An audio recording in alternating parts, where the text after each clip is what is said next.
This video is brought to you by Squarespace, the best way to make an amazing website. Hey guys, it's Max. We just got in the new Surface Book 3, and this is the one with the built-in graphics card, and we're gonna be comparing it to the new 13-inch 10th generation MacBook Pro and seeing which one is more worth it for your money. Not only are we gonna compare the displays, the keyboards, trackpads, webcam, microphones, the CPU performance, but we're also gonna take a look at things like thermal performance because this is in a tablet form factor with that processor, and also performance when you're plugged in and unplugged on the go, and much more. Let's get right into it and do our signature unboxing.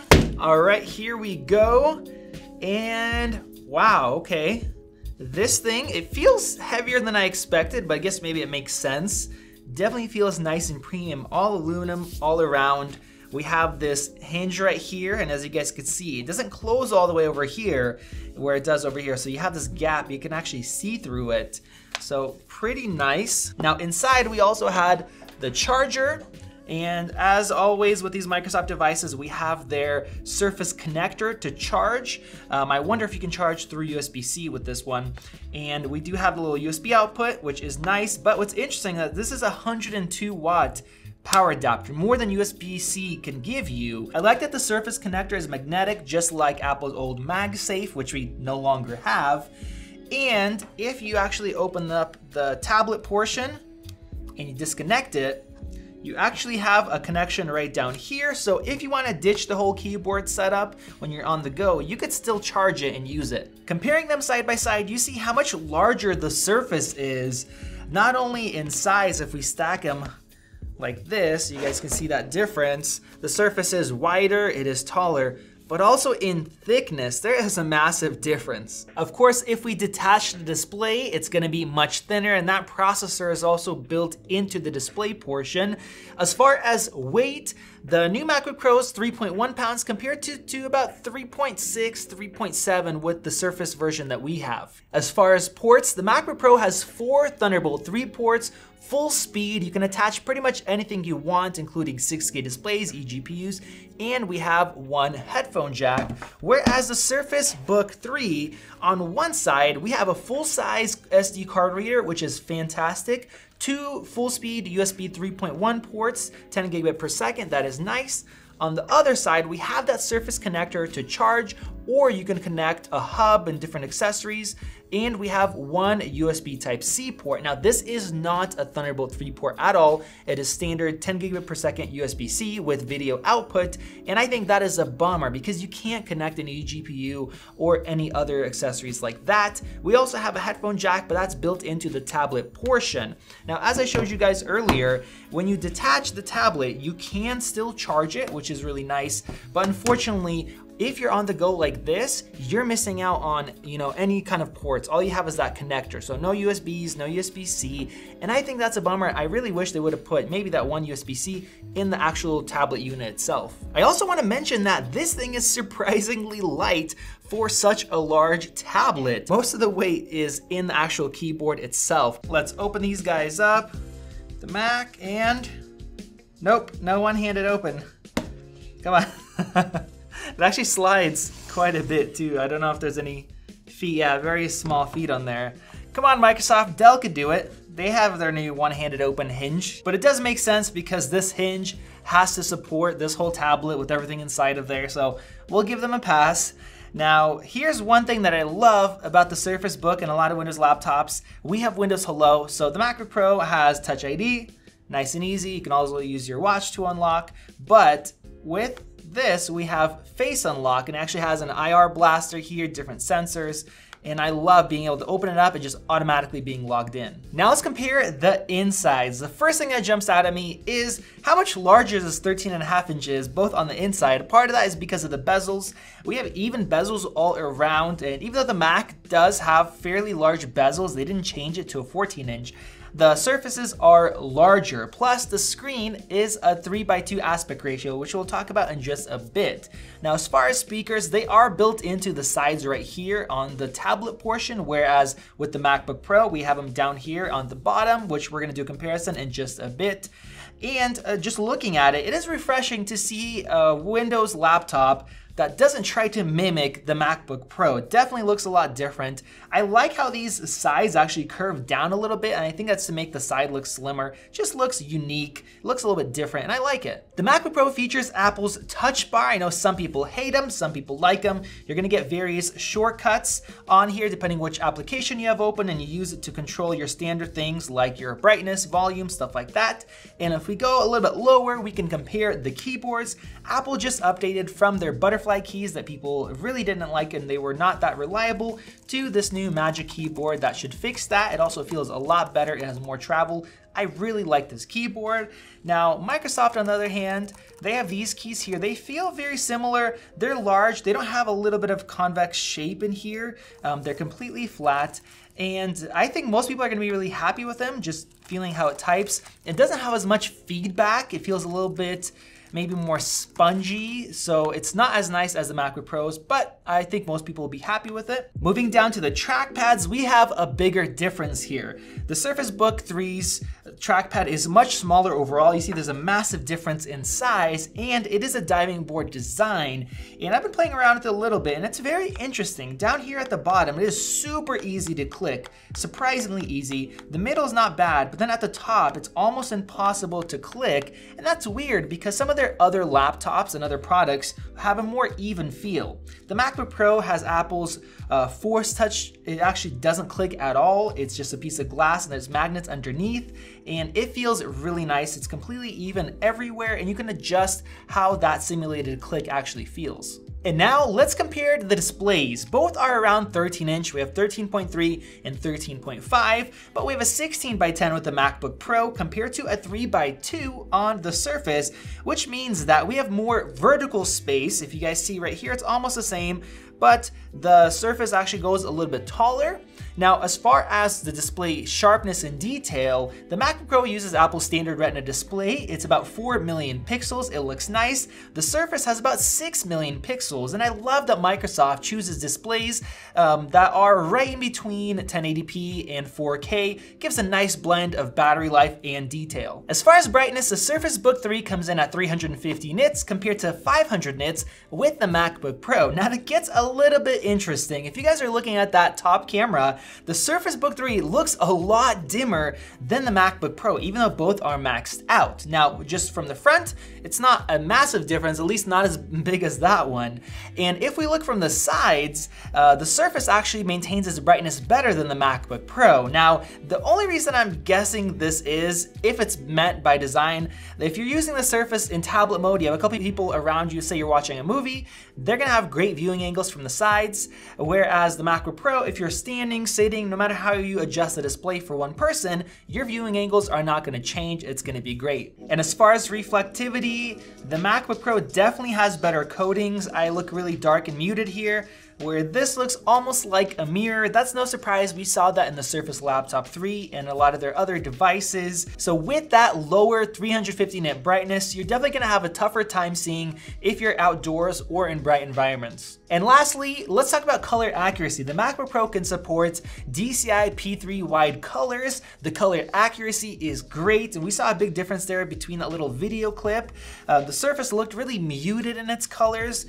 This one doesn't show it. You guys don't see a logo right there in the center, and I looked up the specs on this display. It actually doesn't even do 100% sRGB. It's close, about 95%, whereas the MacBook Pro could do, I think, about 25% more colors. So if you're gonna be doing things like photo editing, maybe editing video, you wanna do HDR video, the MacBook Pro's display is definitely better for that. Before we compare the speakers and the webcams, let me give a shout out to our sponsor, Squarespace. If you've been thinking about making your own website, now is the time, and Squarespace is seriously the best way to go. You can build a great looking website with literally no web making experience like we did. It doesn't matter if you want a portfolio, a blog, e-commerce, or anything else, you just choose a template and customize blocks of text and images. It's incredibly simple, affordable, and ours has been running flawlessly for over 2 years now, bringing in new clients thanks to its built-in SEO tools. Why not give it a shot? You have absolutely nothing to lose. You can do a 2-week free trial with no credit card required by going to squarespace.com/maxtech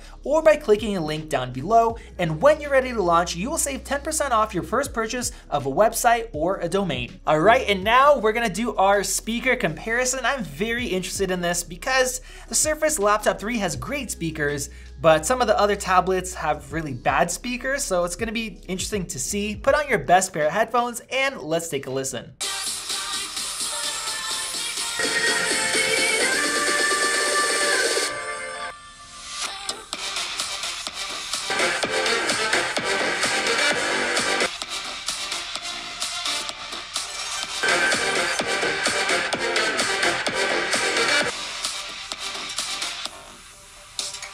All right, guys, wow, you heard that.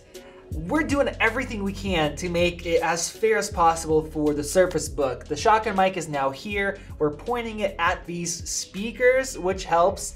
And let me get this thing out of the way, out of the shot there. That is crazy. I went through the settings. I tried different Atmos settings, other settings. We tried 2 web browsers. The speakers are incredibly quiet. Just like the Surface Go 2, which is like a $400 tablet, but this is a big laptop. I don't know how you're supposed to watch movies or listen to music on this machine. That's a massive difference. You guys let me know your thoughts down in the comment section below. Now let's compare the webcam and microphone quality. The MacBook Pro uses a 720p webcam, whereas the Surface Book 3 uses a 1080p webcam, and it looks like it has a wider angle of view as well. Now, as far as microphones, I could tell that the Surface Book 3 has 2 microphones on the sides of the camera, so you guys let me know which one looks better and also which one sounds better down in the comment section below. And now let's get into performance. We're gonna start with Geekbench 5's CPU test. I'm gonna go ahead and run it. Both of these laptops are using the Intel's 10th generation processors. They're both 4-core, 8 threads, but the Surface Book 3 is an i7 compared to an i5, but it also gets more complicated. We have a 2 GHz i5 compared to 1.5 GHz on the base, so it's gonna be interesting seeing the results. Both also have 16 gigs of ultra-fast DDR4, and wow, look at these results. I'm really surprised. I think that might be the highest score I've seen from this processor being in other systems. As far as single core, the Surface Book 3 gets about 80 points more, but in multi-core, that's about 18% higher performance or better score. That's interesting. I wanna run this again, but let's see what you get if you're just using the tablet alone. And here we go. Looks like the single core went down just a bit to match the MacBook Pro, and we ran the Mac again on battery power. Mac's multi-core went down just a little bit, but the multi-core performance went down by about a third, 1,600 points. And you could tell that it's throttling it when it's in tablet mode, even though I do have it set to the best performance. Most Windows laptops unplugged will do much better than this, but it's very interesting how cool it actually stayed. It might be because of these vents all around the tablet. And once again, I have to say, this thing is so lightweight, and it's very impressive to be able to do this. We are gonna be testing thermals here in just a bit, but now let's compare the graphics performance. Comparing the integrated graphics, the MacBook Pro is using Metal, and it is more efficient. We get just over 10,000 compared to about 8,500 OpenCL score with the Surface Book 3, and that score is the same whether it's plugged in or unplugged. That's just what you get, and obviously you can use that graphics card in tablet mode. But the Surface Book 3 has one really special feature, and that is the fact that there's a graphics card built into the keyboard, and that is a 1650 NVIDIA Max-Q edition. And look at that score right there. This is using CUDA, which is also pretty efficient. 38,600 compared to 10,000. That's a massive difference in performance. And thankfully, we actually unplugged it, and we still got pretty much the same score, actually slightly higher when we used it unplugged. Now, it's still plugged into the keyboard, and there's a separate battery in here as well, but you don't get lowered graphics performance if you're unplugged from the wall, so that is great. Now, what about if you want to do some gaming? Let's see what the performance is like using Unigine Heaven. And wow, I mean, I guess I should have expected this, but the Surface Book 3 with that 1650 Max-Q, it gets over 3 times the frames per second. We have 13.6, which is unusable for most modern games, or you gotta kick, settings down quite low. League of Legends works fine, stuff like that, but 43.9, basically 44, you can actually do some serious gaming on this machine And interestingly, it's not that much louder than the MacBook Pro. It's a little bit louder, but we have a separation of the CPU up in the tablet portion, the graphics card in the keyboard. We have a fan inside of here. Overall, that works really well as far as the cooling system. Now I'm also gonna do a thermal test here in just a sec, but first let me give you guys a couple of the differences. The MacBook Pro, even though it has 10th gen Intel processors, it does not have Wi-Fi 6 for whatever reason, whereas the Surface Book 3 does have it. And in my previous tests with a new Wi-Fi 6 router, I noticed about double the speed with the laptop that is able to do that. About 180 at the toughest part of my house compared to about 90 with the MacBook Pro. So that may or may not matter to you. Now we also have a difference in SSDs. The Surface, a lot of them are just 256 gig compared to 512 now standard for the MacBook Pro. Let's go ahead and run this speed test and check out our performance. And wow, okay. That's a pretty good difference. So as far as the write speeds, the MacBook Pro is twice as fast. And as far as the read speeds, we have about maybe 400, a little bit over 400 megabyte per second higher speeds. Now, if you want to get a 512 in the Surface, you can't just upgrade that. You have to get a higher end option, which makes it cost a lot more, but more on that in just a bit. And now it's time for our thermal test. I have Cinebench R20 open. For some reason, I couldn't get Intel Power Gadget to work on the Surface Book 3, so I'm using hardware monitor here.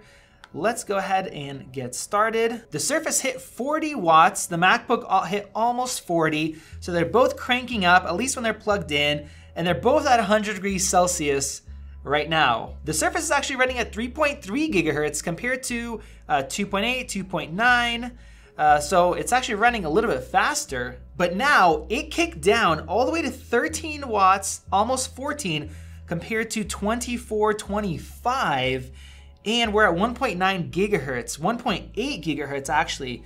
That is very interesting because we are plugged in, we're set to best performance, and now the Surface is running at 70 degrees Celsius. So it allows it to get a huge burst of power really quick, and that's why we saw these really high Geekbench 5 scores. That was a huge punch, 40 watts, but it tapers that down quickly. It's been about a minute, a little bit more. The MacBook Pro's fans are starting to kick up. The Surface is still silent, and it's at 12.8 watts.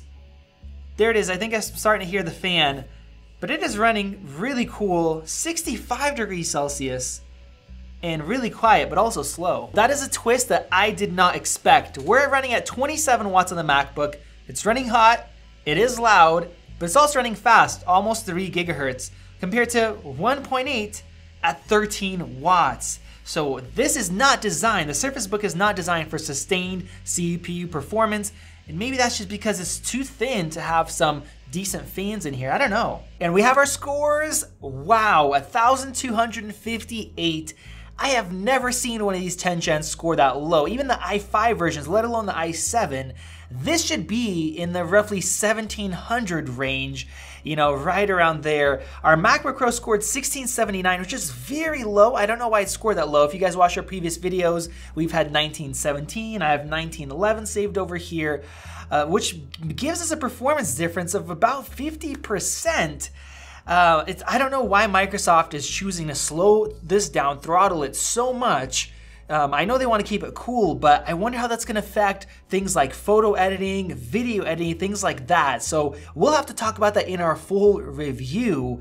And now let's go ahead and finish up with pricing. Surprisingly, the MacBook Pro is more affordable. Now, compared to last year, Apple dropped the price by about $400 with similar configurations. So we have for 1,800, 16 gigs of RAM, the i5 that is outperforming this i7 by quite a bit in full performance, and then we have 512 SSD. Now here you can go for the $1,600 model, and then it actually kind of competes with Apple's $1,300 model. We have the $2,000 model, which is sold out. It's probably the most popular, 16 gigs. You have that graphics card built in, which is great, but only comes at $256. And unfortunately, if you want 512, you have to spend at least another $500. And so Microsoft doesn't give you the option to configure certain things. It's sold in packages. Now, it makes sense that this is more costly. You have the tablet form factor. You have the freedom to pull off the screen, use it as a tablet, or put it back on the reverse way if you want to draw with the display. You have the graphics card built in, batteries in both. So I understand why it is a little bit more expensive, but it is more expensive. expensive. And now for the verdict, which one of these should you buy? Well, we already know that the MacBook Pro is an excellent overall value.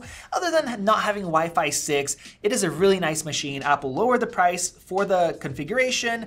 It is a great laptop. You guys could check out our full review after this video. Most people will be served very well with this MacBook Pro. Now the Surface Book 3 is a very interesting machine. It does all your standard laptop stuff. It has a touchscreen display, nice keyboard, but then the screen detaches and you can use it as a tablet. And then you have a killer graphics card if you connect it, so you could do gaming. It is a very versatile machine. And so if you would like to use a system that has a powerful processor, you can use it as a laptop, you want to do some gaming, I think this is a great machine as well. There are a couple things that really bug me. I really don't like that they limited that performance. If you want good CPU performance, it slows itself down, and I don't like that the speakers suck so bad. I would love to watch a movie with this thing, holding in my hands in bed with my kids, but the speakers are so quiet. I really don't understand. So we're gonna take a look at that, see if we can figure something out. If you guys have any suggestions, let us know down in the comment section below. But if you're somebody that wants the extra graphics power, you want that versatility, you don't mind those speakers, then this machine could be a really great one for you. Of course, we will do our full review. Thank you guys for watching. We have links to both down in the video description below. Sometimes there's sales, so go check that out. Click that circle above to subscribe and enable notifications so you guys don't miss out on our videos. And check out a couple other great ones right over there. This has been Max, and I will see you in the next video.